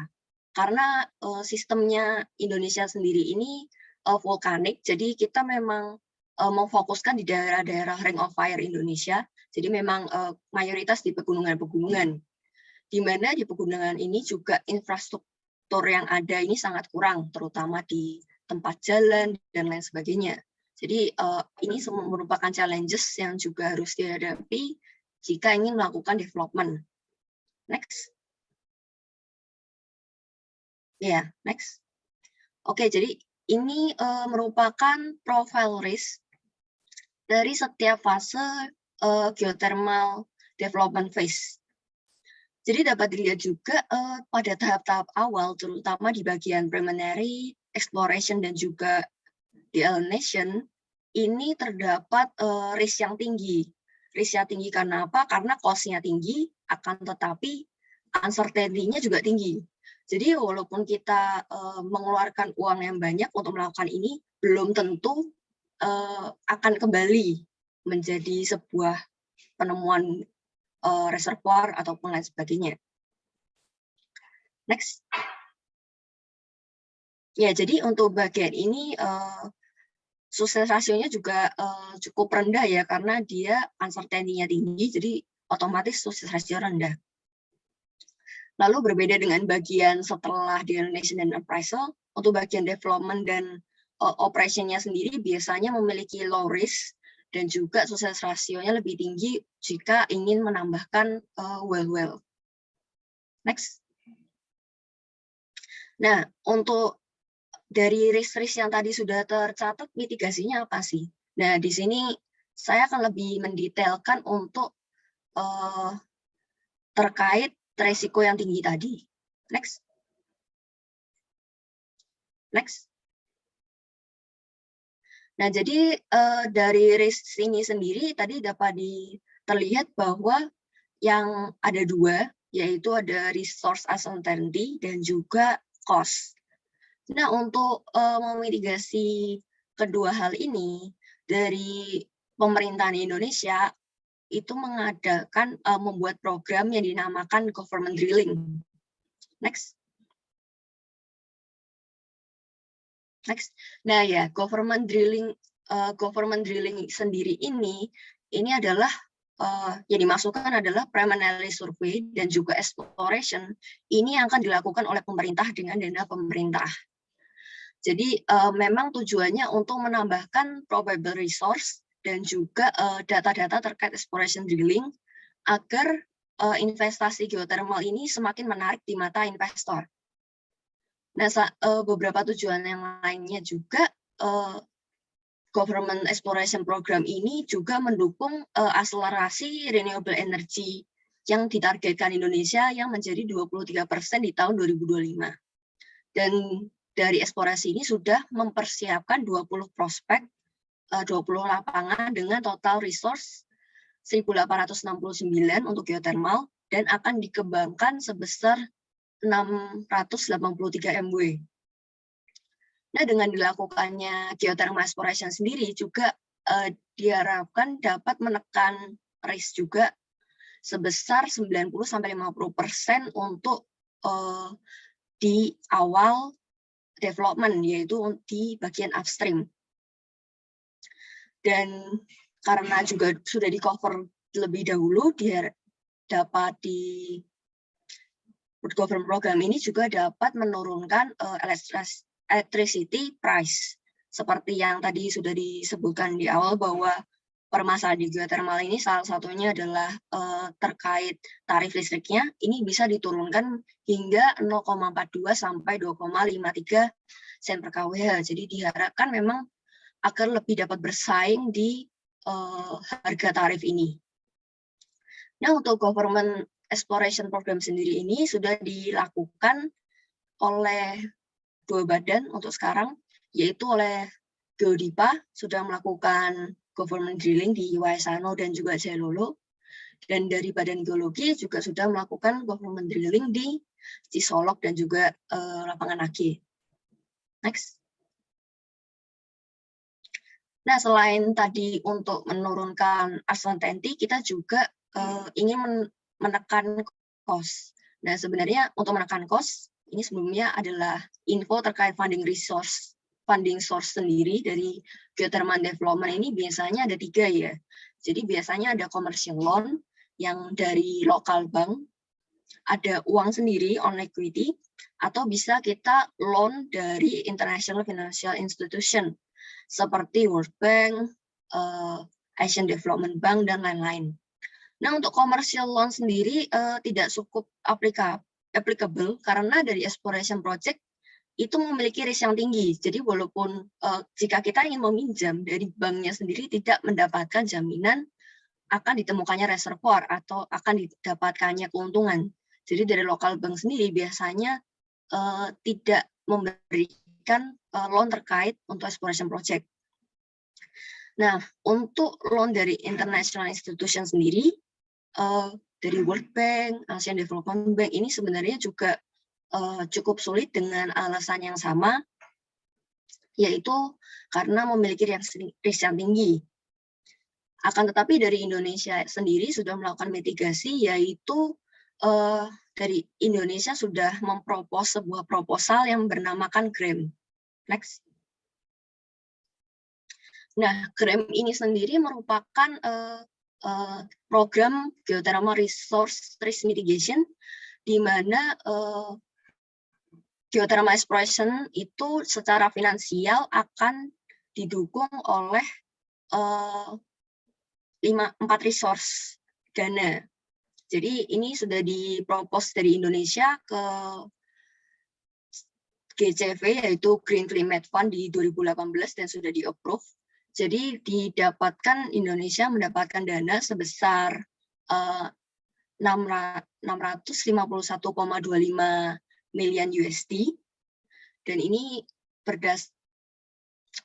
uang yang didapatkan yaitu berasal dari GCF, SMI, CTF, dan juga World Bank. Dan untuk GRAM sendiri ini sudah akan dilakukan dari 2021 ini, dan menurut proposalnya juga akan selesai di 2030 terkait untuk pengembangan eksplorasi di Indonesia. Dan yang salah satu proyek di Indonesia yang sudah menggunakan fasilitas GRAM ini merupakan Raja Basa yang akan dikelola oleh SMI. Next. Oke, mungkin cukup sekian dari saya terkait geothermal energi sendiri. Baik, terima kasih Kak Jocelyn atas pemaparan materinya. Teman-teman partisipan, kita sudah menyaksikan bagaimana narasumber kita memaparkan materinya. Sekarang kita masuk pada sesi kedua, yaitu sesi tanya-jawab. Untuk teman-teman yang ingin bertanya, silahkan menggunakan fitur raise hand yang ada di kolom reaction. Bagi teman-teman yang ingin bertanya, silahkan menyalakan kamera, mic, lalu sebutkan nama, angkatan, jurusan, dan asal universitas. Baik, untuk pertanyaan pertama dari Benny, dipersilakan untuk menyalakan kamera, mic, lalu menyebutkan nama, angkatan, jurusan, dan universitas. Baik, terima kasih untuk MC. Sebelumnya saya ucapkan terima kasih banyak atas pemaparan materi yang telah disampaikan oleh Pak Daniel dan Kak Jaslyn. Pemaparan materi sangat menarik dan banyak insight yang bisa diambil di dalam pemaparannya. Sebelumnya perkenalkan, nama saya Benny Troktania. Saya mahasiswa Teknik Perminyakan Trisakti, jurusan Teknik Perminyakan Trisakti angkatan 2020. Saya ingin bertanya kepada Pak Daniel. Mungkin saya tertarik tadi ada penjelasan mengenai duck curve di mana demand energi yang melonjak sehingga mengancam kapasitas energi yang diproduce, sehingga untuk mengatasi permasalahan itu akan diatasi dengan program battery assist energy ya Pak. Pertanyaan saya di sini adalah Untuk baterai SS itu sendiri, apakah dinilai cukup optimal? Maksudnya seperti yang kita ketahui, demand energi sewaktu-waktu akan terus meningkat dan nantinya baterai energi ini akan terus digunakan, maksudnya akan terus di-recharge dan pasti akan menurunkan kualitas dari baterai SS ini sendiri. Jadi pertanyaan saya, apakah baterai energi ini dinilai akan bisa menjadi solusi yang optimal atau mungkin ada solusi lain yang akan menjawab bagaimana naiknya demand energi yang tadinya Bapak jelaskan. Mungkin sekian dari saya, Pak. Terima kasih.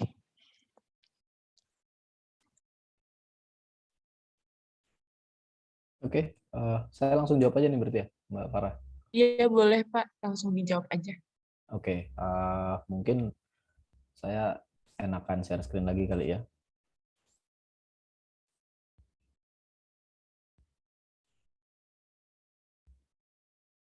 Udah muncul belum ya?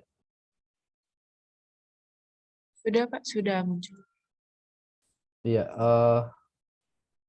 bener banget Benny tadi pertanyaannya. Memang ini masih jadi kendala ya, walaupun yang kita nggak tahu adalah, bukan kita nggak tahu ya, kita harus cukup optimis. Kita nggak benar-benar tahu nanti apakah makin lama makin murah banget termasuk energy storage-nya ya.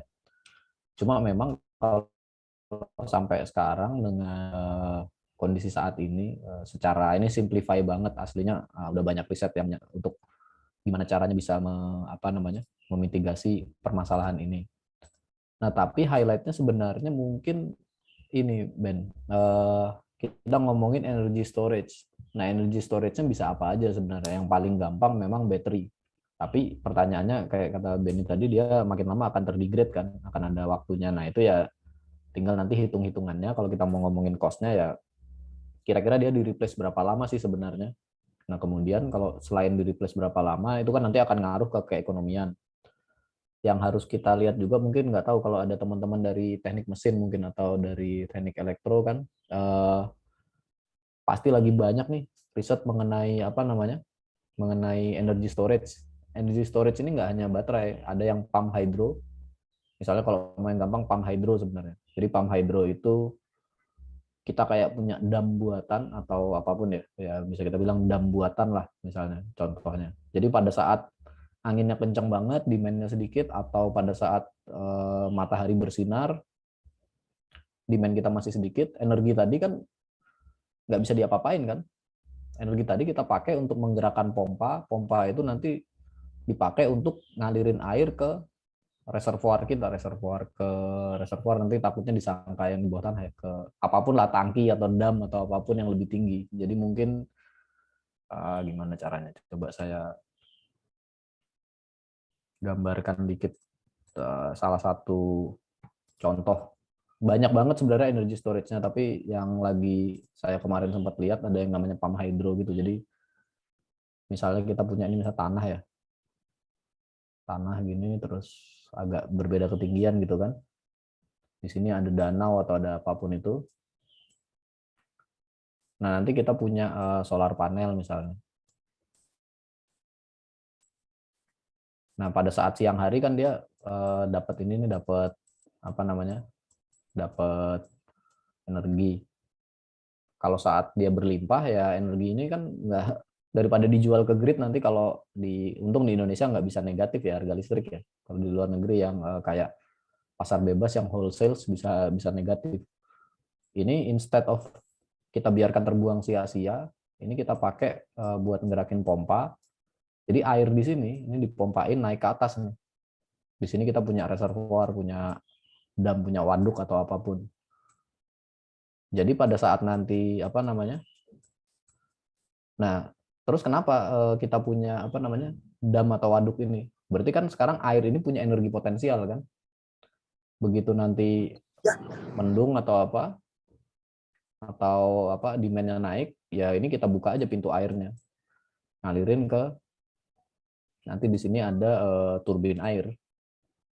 Turbin apa sih kalau anak mesin, turbin Pelton ya, turbin air yang buat generasi listrik. Jadi kayak PLTA. Salah satu contoh energy storage sebenarnya, Benny. Jadi energy storage ini kenapa saya bilang baterai, karena mungkin yang paling common ya, tapi saat ini yang udah dibikin adalah udah banyak risetnya ya, macam-macam. Salah satunya pump hydro yang paling simpel ya. Walaupun skalanya juga harus dicek lagi. Tapi benar, makanya solar dan angin ini masih harus akan banyak riset lagi gimana caranya untuk bisa benar-benar mensubstitut pembangkit yang baseload yang kayak tadi Jaslyn sampaikan. Saat ini mungkin EBT yang baseload itu baru hidro sama geothermal mungkin. Gitu paling, Ben. Konsepnya Baik. energy storage berarti nggak necessary baterai kan? Iya, Yang penting energy storage.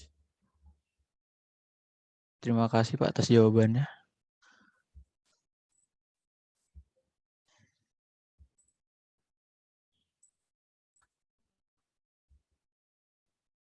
Bagaimana teman-teman? Apakah ada pertanyaan?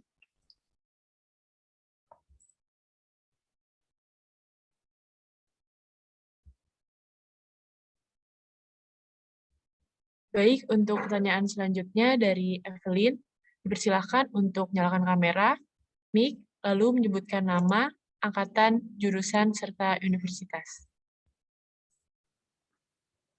Baik, terima kasih MC. Sebelumnya saya mohon maaf saya tidak bisa mengaktifkan kamera karena terkendala jaringan. Sebelumnya perkenalkan, nama saya Evelyn dari jurusan Teknik Perminyakan angkatan 2019. Saya izin bertanya untuk Pak Daniel, saya mau bertanya terkait energi terbarukan, Pak. Menurut Bapak, sumber energi terbarukan apa yang paling bisa dimaksimalkan Indonesia agar pemakaian renewable energi dapat meningkat dalam bauran energi nasional? Seperti itu Pak pertanyaannya. Terima kasih. Baik, oke. Saya langsung jawab aja ya berarti. Tadi Evelyn ya? Iya Pak. Ya, makasih Evelyn pertanyaannya. Ini agak apa ya? Mungkin jawabannya akan bisa bervariasi ya dari orang ke orang ya. Cuma memang kalau kita ngomongin yang bisa segera di-utilize dengan cepat gitu, jelas kalau kita ngomongin dari berbagai EBT tadi, yang paling cepat dan scalable solar jelas. Kita bisa pasang dari atap rumah sampai kita bikin farm sendiri kan sebenarnya. Itu kalau ngomongin cepatnya sebenarnya. Cepat banget, scalable banget gitu. Dari mau skala kecil sampai skala gede banget, kita bisa bikin. Ya dengan segala tantangannya, ya saya sebelumnya mohon maaf juga nggak terlalu detail digging problemnya apa sih solar ini, apakah kebijakan kah atau harga yang belum cukup clear.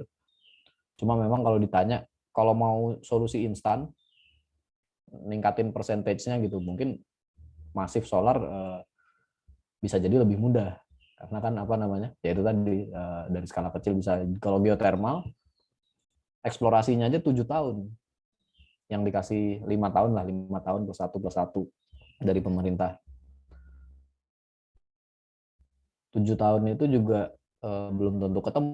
Belum nanti development yang bisa sampai 10 tahun mungkin kalau kayak Rantau dan Muara Labuh gitu, Supreme Energy itu bisa 10 tahun sendiri dari eksplorasi sampai dia produksi listrik kan. Walaupun ada yang berapa cepat mungkin kayak di KS Orka bisa cepat gitu kan dengan tahun gitu. Hidro sama juga, hidro itu PR-nya adalah terutama yang hidro skala besar ya. Kalau mungkin mikrohidro nggak terlalu bermasalah, tapi kalau hidro yang besar PLTA itu butuh tanah luas banget, dan kita kalau bikin dam itu sebenarnya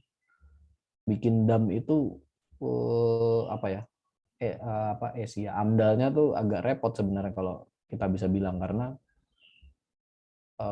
kita artinya mendisplace yang harusnya sebelumnya sungai,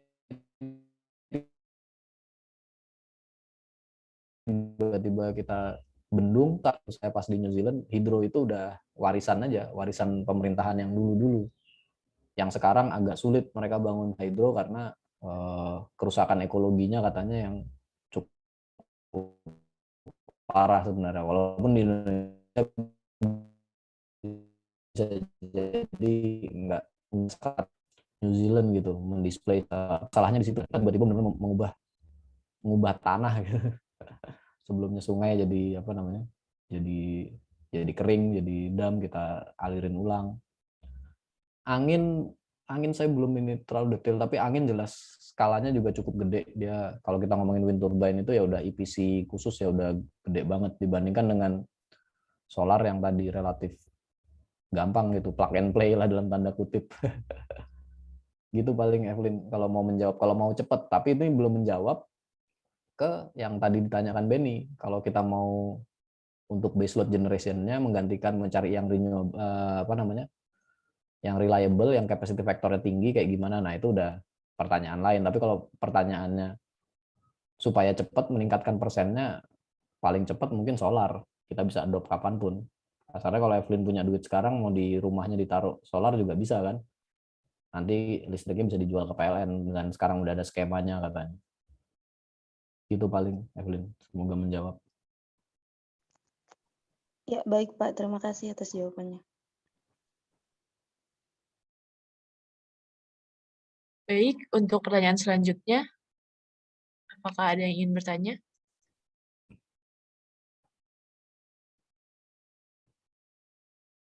Untuk pertanyaan selanjutnya dari Moikip, silahkan untuk menyalakan kamera, mic, lalu sebutkan nama, angkatan, jurusan, serta Assalamualaikum warahmatullahi wabarakatuh.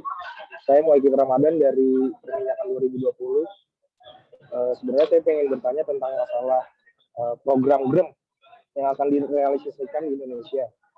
Sebenarnya ke arah mana GREM ini akan dimanfaatkan? Untuk pertanyaannya sih seperti itu. Terima kasih. Mungkin Jaslyn kali ya, mau jawab Jas? Iya, tadi apa GREM ini mau diarahkan kemana ya? Jadi saya suaranya kurang jelas soalnya. Yang apa untuk yang di bagian mana yang kurang jelas? Bagian pertanyaannya mungkin bisa diulang, Mas. Oh, oke. Sebenarnya saya mau bertanya untuk program GREM yang akan direalisasikan di Indonesia. Sebenarnya ke arah mana GREM ini akan dimanfaatkan? Untuk pertanyaannya seperti itu. Terima kasih. Oh, oke. Mungkin boleh dibantu share atau nggak usah, nggak apa-apa sih. Nah, untuk arah dari GREM sendiri ini akan diarahkan lebih ke funding ke geothermal exploration di Indonesia yang biasanya yang akan dilakukan, terutama untuk government drilling-nya. Jadi untuk government drilling fundingnya sendiri tidak semerta-merta hanya dari pemerintah saja, tapi tetap menggunakan dana GREM ini. Mungkin bisa di ini kali ya, Jas.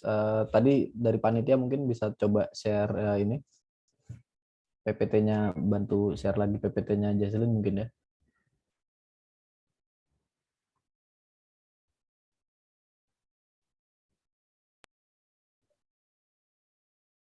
Ya, nah mungkin naik lagi dikit.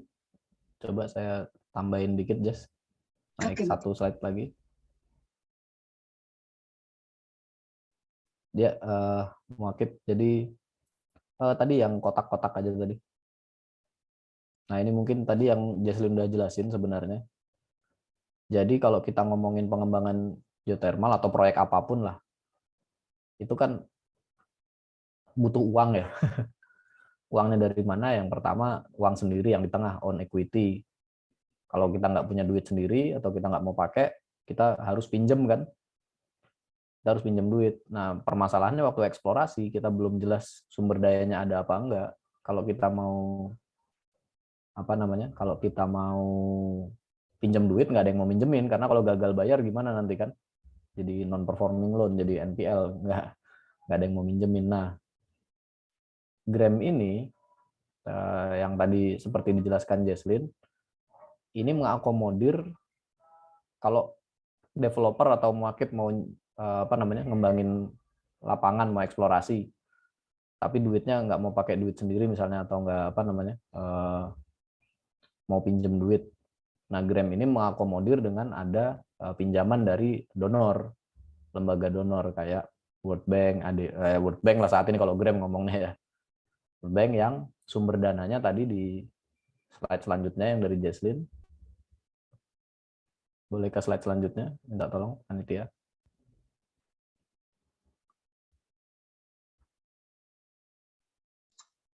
Di next mungkin. Nah, mungkin boleh di next. Nah, Iya. ya. Nah, ini sumber dananya. Jadi udah kebayang nggak, Mokib? Karena kalau government drilling, memang government drilling tapping duit yang serupa juga sebenarnya, tapi agak berbeda programnya. Iya, Pak.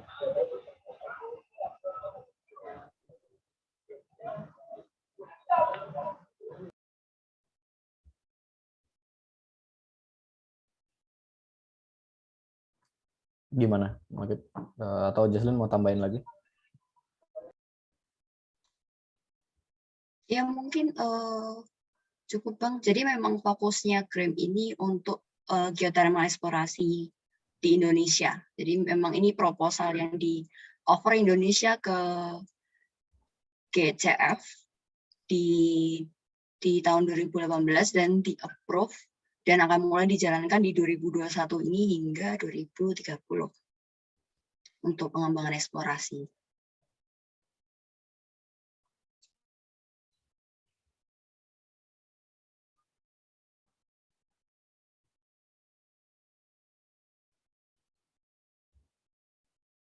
Baik, untuk teman-teman, apakah ada yang ingin bertanya? Terima kasih yang Pak. Untuk pertanyaan selanjutnya dari Alessia, dipersilahkan untuk nyalakan kamera, mic, serta menyebutkan nama, angkatan, jurusan, serta asal universitas. Ya, terima kasih. Perkenalkan, nama saya Alessia Hanifan. Saya dari Teknik Perminyakan Trisakti, angkatan 2020. Pertanyaan saya itu, sebagai engineer muda, apa yang bisa kita lakukan untuk membantu pemerintah dalam membantu pengembangan energi baru terbarukan? Oke, mungkin saya jawab dulu, nanti mungkin Jesslyn kalau mau ada tambahan. Kalau dari EBTKE udah ada ininya sih. Nanti mungkin saya bisa share ada roadmap-nya sendiri, mahasiswa bisa apa sih sebenarnya. Cuma mungkin kalau mau kita summary-kan ya sebagai engineer muda ya. Mungkin sebenarnya kalau ini pandangan personal saya untuk menjawab itu, kalau programnya nanti mungkin saya bisa share habis ini beberapa video-video pemaparan webinar dari ada EBTKE juga dari Pak Haris. Cuma mungkin kalau saran saya, ini kan kalau kita ngomong transisi energi kayaknya nggak terhindarkan ya teman-teman ya. Ini udah wacana yang clear banget, bahkan dengan harga minyak yang naik sekarang itu, kalau kita bilang harga minyak naik, benar memang harga minyak naik, industri mungkin akan naik, tapi orang-orang juga makin aware apakah mereka akan selamanya hidup dalam bayang-bayang kalau ada perang tiba-tiba harga naik gini, vulnerable banget terhadap dinamika di dunia kan. Nah, karena itu transisi energi kayaknya merupakan suatu keniscayaan. Yang masih menjadi pertanyaan adalah transisinya kemana? Ya kan sebenarnya, apakah ke solar, apakah ke geothermal, apakah ke wind, dan lain-lain. Apakah jangan-jangan tidal yang kita nggak sangka-sangka, atau jangan-jangan di Indonesia justru nuklir. Nah, jadi mungkin kalau menurut saya,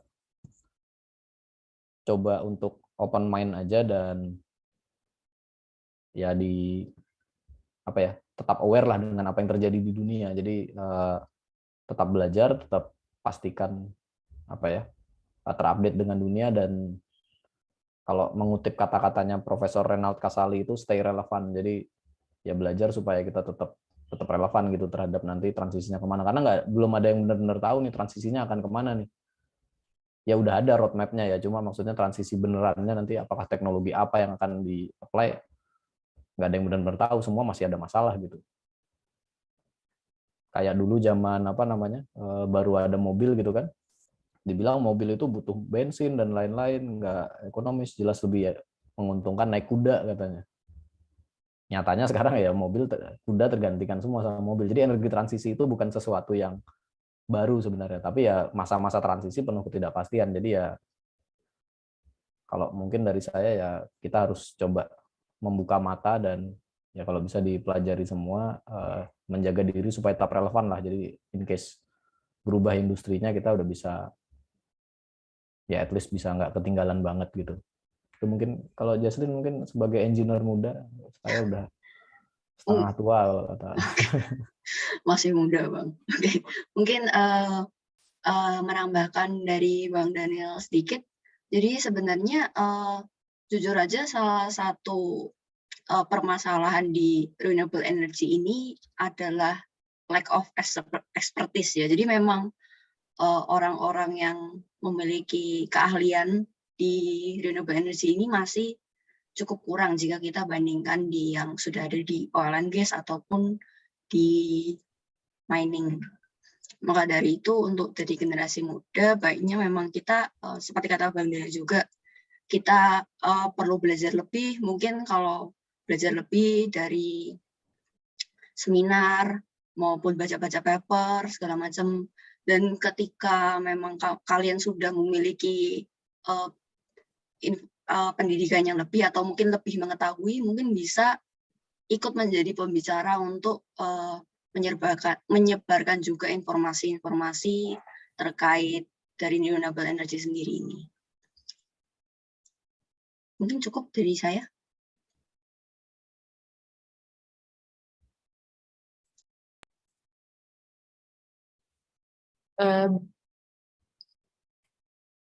Baik, untuk pertanyaan terakhir, apakah ada yang ingin bertanya?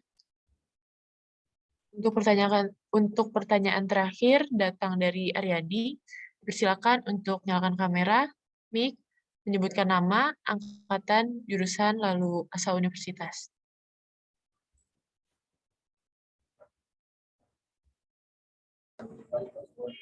Baik, sebelumnya selamat sore. Perkenalkan, saya Aryadi Kusuma dari Perminyakan Trisakti Angkatan 2020.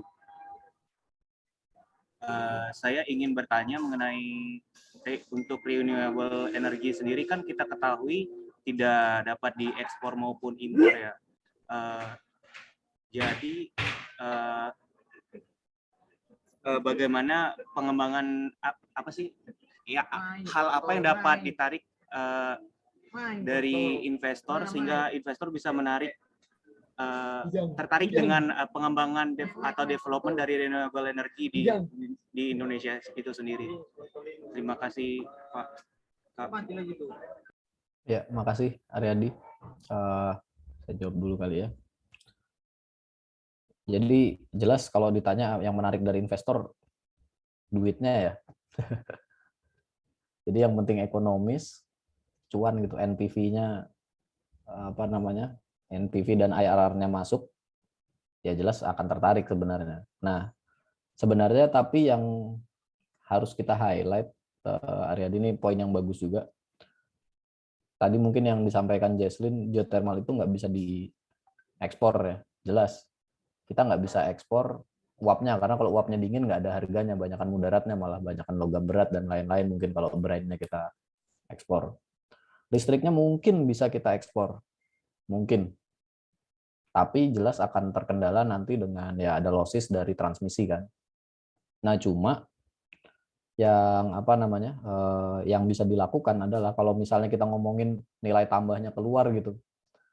Kalau di beberapa tempat mungkin Aryadi nanti bisa lihat di Lihir itu di Papua Nugini. Itu ada tambang saya lupa, tembaga ya kalau nggak salah, tembaga emas mungkin. Itu berdekatan dengan, karena sistem epithermal ya kan, tambang emas berdekatan dengan sistem geothermal. Jadi ya energi panas buminya dipakai untuk menghidupi operasi dari tambang tersebut.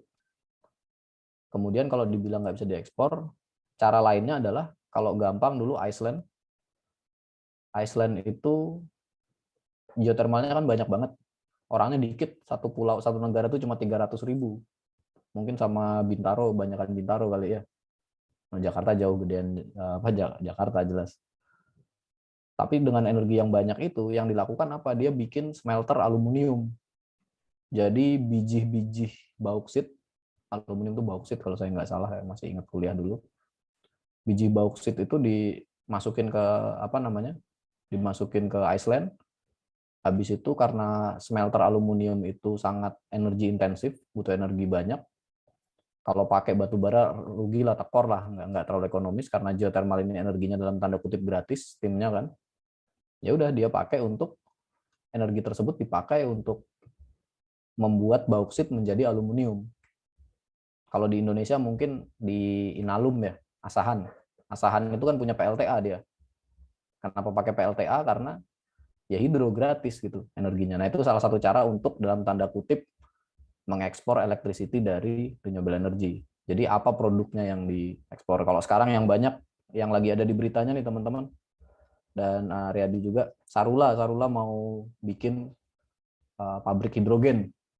Kayak gitu jadi sebenarnya.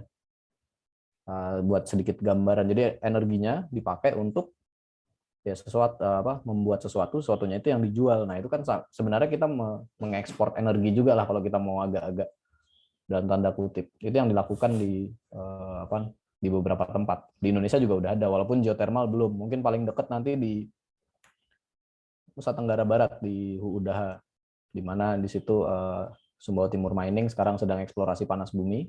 Sumbawa Timur Mining ini anak perusahaannya Vale. Kalau teman-teman tahu Vale yang di Sorowako ya, kalau nggak salah. Dulu Inco namanya. Itu mau bikin smelter tembaga. Nah, dihidupi oleh, nanti rencananya akan, kalau resource panas buminya ketemu, akan dihidupi oleh panas bumi tadi. Gitu paling. Mungkin kalau Jaslyn mau tambahin? Mungkin kalau dari geothermalnya sendiri ya, kalau misalnya sebagai contoh, kalau kita lihat New Zealand itu kan dari geothermalnya memang berkembang pesat.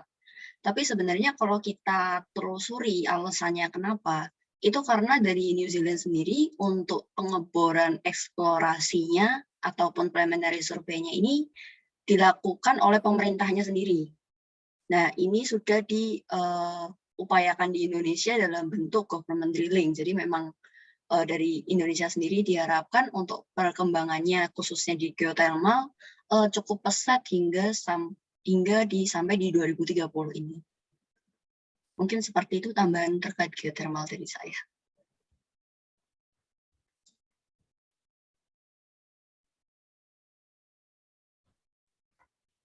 Baik teman-teman partisipan, karena keterbatasan waktu yang dimiliki, maka berakhirlah sudah sesi tanya jawab kita pada sore hari ini. Terima kasih kepada teman-teman yang telah berpartisipasi di sesi tanya jawab, dan terima kasih kepada Bapak Daniel Aditya Tama dan Kak Jesslyn yang telah bersedia untuk menjawab pertanyaan yang telah diajukan. Selanjutnya, kita masuk pada sesi penyerahan memento pada narasumber. Penyerahan memento diberikan oleh Benny selaku Project Manager Guest Lecture 2022. Pada Benny, waktu dan tempat dipersilakan. Baik, terima kasih untuk MC.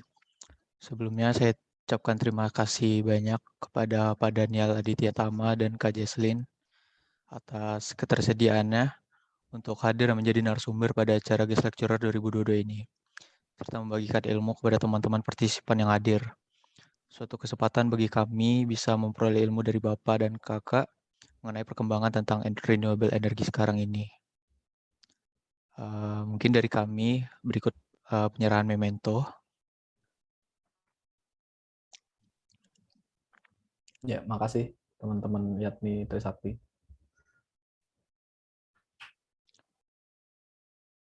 Berikut punya memento untuk Kak Jesslyn. Terima kasih atas ketersediaannya untuk mengisi acara Guest Lecturer 2022 ini.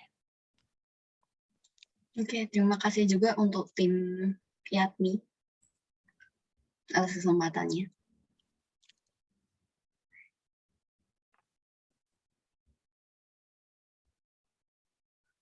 Selanjutnya, kita masuk ke acara berikut, yaitu sesi foto bersama. Mohon kepada seluruh partisipan yang hadir untuk mengaktifkan kamera. Baik, untuk semua partisipan diharapkan untuk menyalakan kameranya ya.